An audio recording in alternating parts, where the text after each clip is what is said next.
So after a little break, we are back with more Darwin's Game. Now, if I'm not mistaken, the team that is creating this project is relatively small. I've seen some credits for like the first episode, and there was like hardly anyone working on it. So it's a relatively small team, I believe, working on this anime, so I'm not surprised that they needed a break after episode 4, and I wouldn't be surprised if we got one more. But I have to say, for having that week delay early into the anime season, honestly, this episode didn't look that bad. It actually had some spectacle and overall kind of matched the quality that we've come to expect with this anime, so I definitely can't complain. I mean, yeah, it sucks having to wait a week, but still, it's not like we came back after a week and had some atrocity. No, this was an interesting episode, in a lot of ways one of the most interesting episodes we've seen, and it definitely had its moments to really shock and awe me. I mean, every time this show goes into the details of like the mechanics, it is just like an adrenaline rush for me. You honestly assume that you understand this event at this point in time. Like, I think if you asked most people after episode 4, they could probably give you like a good explanation of what the mechanics are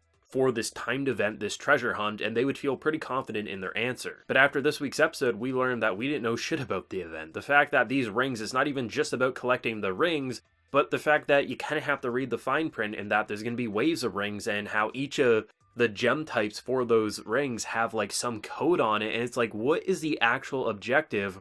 Because yeah, these characters are getting rich. You can look at certain clans, they got how many millions worth of yen in terms of product, but that's not going to be enough to survive the event apparently. And that makes the potential for how they're going to continue with this season really intense. I mean, I doubt this event will be the entire season, but I definitely expect that we're going to have a few more episodes of it. And the fact that Shuka pretty much is on death's doorstep right now. I mean, of course, they have Kaname kind of swimming under there to try to help her, but still, like, things are going bad, and once it's nighttime, this clan's going to have 20 members, because even though the general public are gone, there's no rule saying you can't bring more people in if they're already a part of the game. Like, there is so many little details that I feel like a lot of authors, especially ones going for like a battle game, they tend to forget. A lot of times with a show like this, what you end up getting is a pretty good detail in terms of the mechanics. Like, okay, this is what a character's power is, or this is how you can summon things, or this is like you have to survive, you can't do this or that. But what Darwin's Game is doing, especially seen by this treasure hunt, is there is a multitude of details that are so minuscule that most authors, they wouldn't go to the extra length because they don't need to. Okay, you're a treasure hunt. Collect rings, kill people, that's the event. There's no rules against teaming up. That's the detail. That is what most authors would go for, at least based on the Death anime that I've seen, where it is pretty much those rules. But as we see here, it's a lot more complex. There's a hidden message with the rings. There's a lot of things that are going to happen with waves of rings and how you have to actually piece together a bigger puzzle and conspiracy. That is far more interesting, and why I think Darwin's Game is going to go down, as long as it continues in this direction, as one of the best battle royale kind of death style animes that are probably going to be made in quite some time, because based on all the years that they've been popping out, not a lot truly stick out to me, but this one is really hitting all the right notes. I think the idea of like the teamwork and the kind of like miniature clan that's being formed for this event, I think totally makes sense. And combined with, I mean, the mask guy, who pretty much his sigil is to basically tell if someone's telling the truth or not. It's basically a lie detector. It's kind of like basic and horrible in comparison to, say, our main character's ability, which is basically a arsenal at his fingertips. But as we see towards the end of the episode, it definitely has its merits and can actually tell friend or foe. The only thing that I was a little worried about at first was like when Kaname said like, okay, I want you to join our clan. He says no. He's like, okay, I'm going to let you go. I totally was understanding like why he would do that, because I mean, he's already took this guy out. Should he even attempt to kill him, I mean, there's more of them than there is of him, so they would still survive most likely, and at worst they might lose maybe himself, right? But for him, I was like, why would he honestly trust them, right? Like, why would he just willingly go away? But when you learn what his sigil is, I was like, oh, that actually makes a lot of sense. And the only issue I was having with that whole, like, you know, we have to be nice to each other, it completely went out the window because he has a sigil that tells him, is someone lying or is someone telling the truth? So, like, that's the thing I'm liking, is how a lot of people I still are seeing criticizing, like, Kaname's, like, niceness and how, you know, he doesn't want to kill, he doesn't want to get his hands dirty. But, I mean, you can look at episode 4, he was willing to get his hands dirty, and once he basically secured the W, he was like, I'm not going to be a cold-blooded lunatic. I mean, we have 15 rings here, me giving up 3, yeah, I'm going to be less rich, but he's not in it for money. Like, I mean, literally, he was forced into this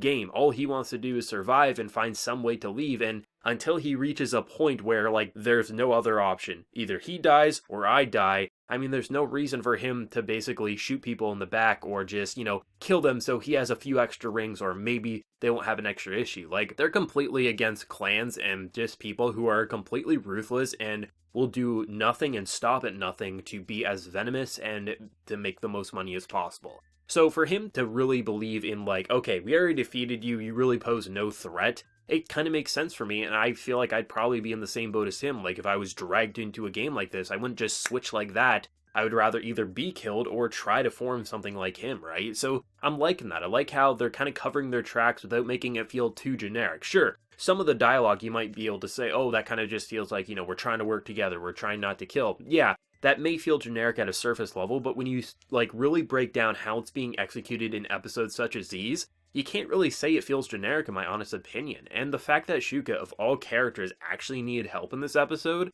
is a refreshing feeling, because usually with a character as strong as her, I would think maybe episode 8, episode 9, there would come a point where Kaname would have to actually come in and save the day, or do something that actually puts him into a spotlight of like, oh shit, he's not even just getting lucky, he was actually doing something that's impressive. But the fact that she was doing so well, like literally every time someone popped up to kill her, she was basically Spider-Man but with like deadly webs. Like, it was something that was both mesmerizing, but it just kind of felt like a hunter having way too easy of a time, like as if the deer were basically lining up for the shot, right? Like, there was no threat, and then you meet this person who can control water and turn it into ice, and then you have another character who, I don't think it was the same character, almost like a brother and sister relationship maybe, or unless that was the same character, but still, like, there was a lot going on there, and I'm just like, holy shit, the character who I thought would have no problem taking out pretty much everyone, I mean, because she's killed like 20 people in this game probably already, pretty much just got her ass handed to her, and she's basically in frozen water,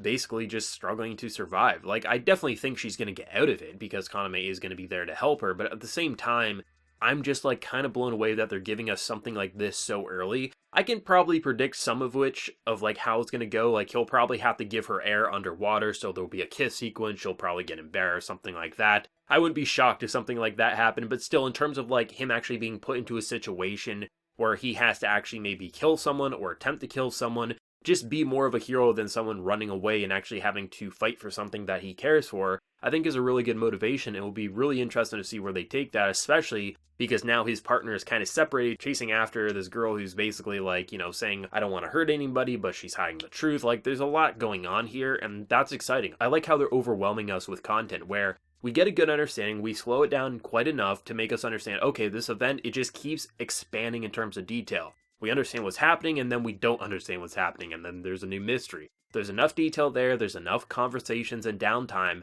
but when it gets into those more intense action set pieces, the action actually feels like a story's being told. Like, all these characters have a reason to basically be in this game, whether it's to get rich, whether it's to basically just be a sick fetish, or you kind of got dragged into it or something like that, right? Everyone's going to have their reason, and when you get into these moments where it just feels like everyone has their reasons for doing what they're doing. This person who is basically hunting Shuka, whether that was a sick pleasure or just they're trying to survive, that's a story in itself, obviously tying into the end of the episode. And for someone like Shuka, this is like, she actually truly cares for Kaname, and Kaname clearly cares for her in some capacity, maybe not to the same level that she does for him, but still, like, there's stories happening, and you care for the sides that obviously we're focusing on, but who knows, maybe that side who is attacking Shuka has their own really emotional story, or maybe they're just so venomous we want to kill them, right? There's always something happening. It's not just flash and spectacle, but rather there's actually decent writing to it. And I'm not saying it's a masterpiece or anything, but it's a damn good anime, I have to say. Like, every time an episode is coming out, I'm excited to watch it, and when I leave it, I'm still having an absolute blast.